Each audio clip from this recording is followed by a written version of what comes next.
wars are almost inevitable because economies are built on war. Without war, a lot of people cannot survive. The largest industry on the planet is arms and armaments.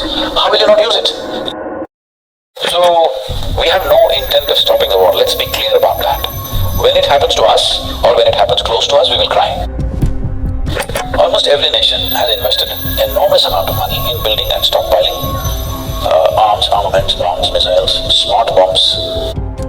I said, there are 62 industries in the world who manufacture that caliber of bullet. I will give you the addresses. Will you go and lock them up? Europe was not going that way after World War II, but now once again they're going that way. If you look at it, there's not been a single day's break on this planet after World War II without at least a battle going on somewhere. 1,000 people are sitting here, you just drop a bomb, all of them died. I don't know what is smart about that. I cannot understand this.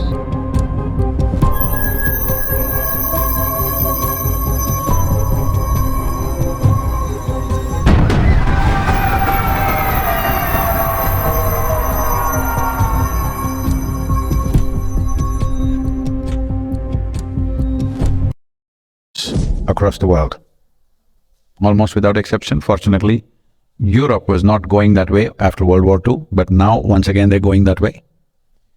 Almost every nation has invested enormous amount of money in building and stockpiling arms, armaments, bombs, missiles, smart bombs.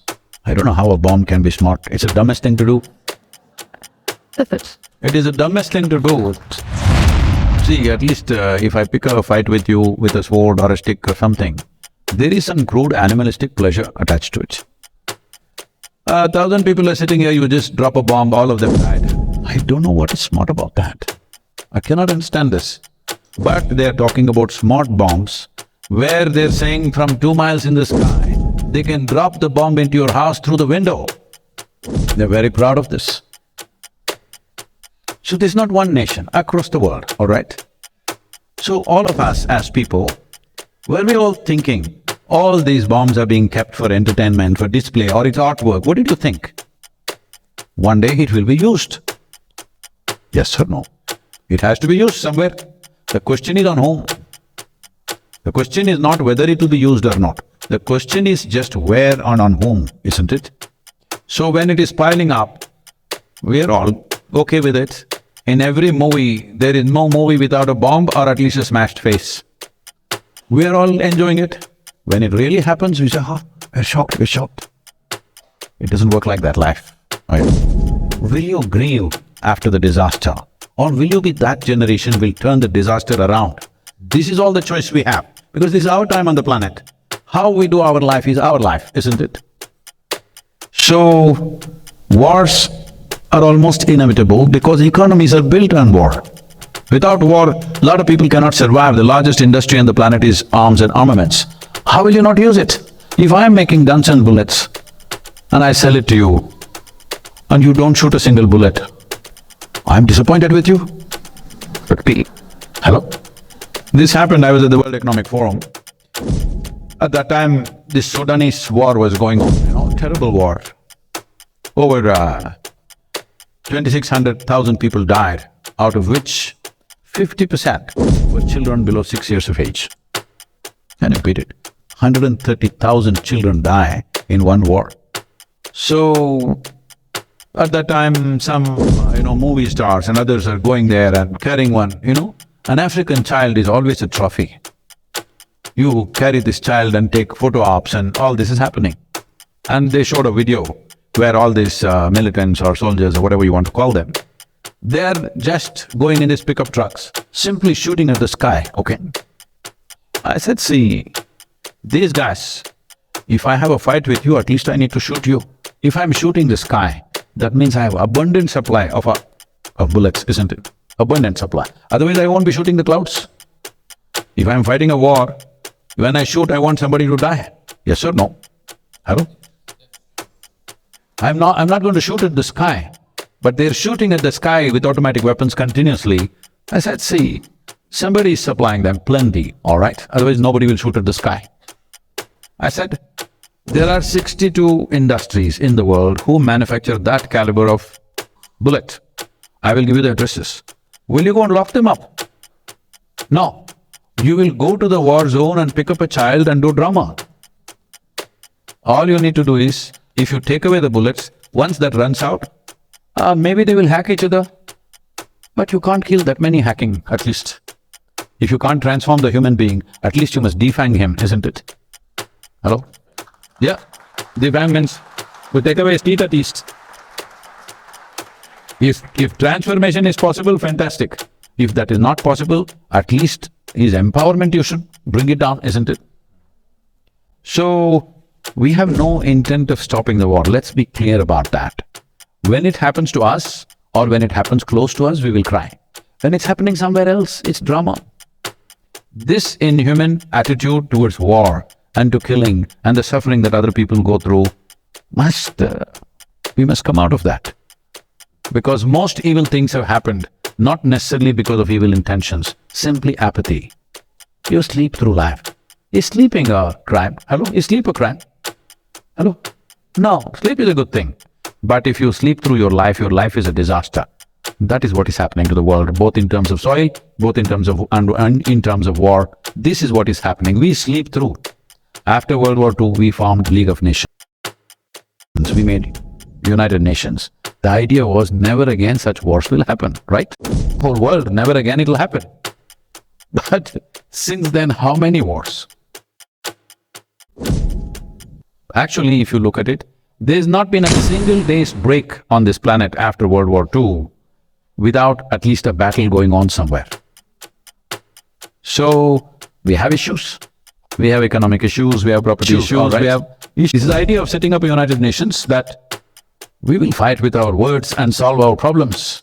We are not in such a la-la land that we don't have any issues. We have issues. We genuinely have issues, isn't it? That two sets of people believe this is it, that is it, there. But this is the idea of setting up a platform which would solve problems. What has happened? We pushed it to the side and doing what we want to with each other. So, 21st century when it began, everybody said, this is 21st century, this is the age of information, this is technology, this, that, no wars. Tell me how many wars in 21st century? How many nations have been destroyed in 21st century? Many. Too many. Too many for 22 years, isn't it? So how do we wake up? See, these are things that you can't turn around overnight. But first thing is, within your hearts, your anger and hatred must go. I must tell you this. I used to attend a lot of world peace conferences at one time. For about 2 years, 2.5 years, I attended a lot of international conferences. Then I saw, for a whole lot of people, this conference hopping itself is a profession. They're making a living out of it. I'm the only idiot sitting there thinking we are working for world peace. So I was in a very prominent conference. 42 Nobel laureates were participating, and a few ex-heads of state and all that stuff. Because when they're head of state, they will do war. After they retire, they will talk peace. This has been the way of the world. So I was here, and this is the third day afternoon. One particular Nobel laureate, it's his turn to speak, and after that I'm speaking. So he came up, and this podium is a little exposed, a proper big podium, the wooden thing. So he went and stood behind that, and he opened his file. He looked down, he never lifted up his head up. He read 42 pages. And I was sitting in the front row trying to grasp every word. I'm watching every page. 42 pages he flipped. Then I look around, the hall is absolutely peaceful. Because everybody, except the security and a few staff who are standing, everybody has fallen asleep. Then I thought, this is world peace for sure.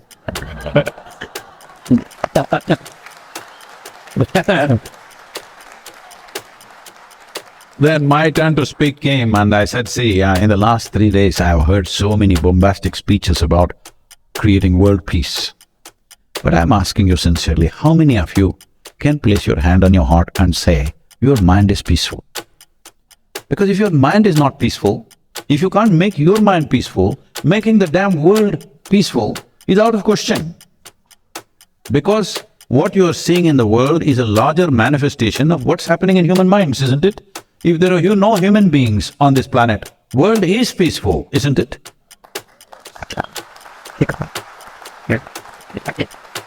But then I inquired why in the afternoon session everybody has fallen asleep uniformly. There was a certain unity about it, except me and this reader. He's not a speaker, a reader. Everybody has fallen asleep. Then I asked, what happened? He said, no, Sadhguru, yesterday evening there was a Bacardi festival. Oh, free drink. So everybody became peaceful. So, that was the last World Peace Conference I went to. So let us make the wish to make our minds peaceful globally. And I think Olga wants to. No, this is the whole thing. We can't make everybody's mind peaceful.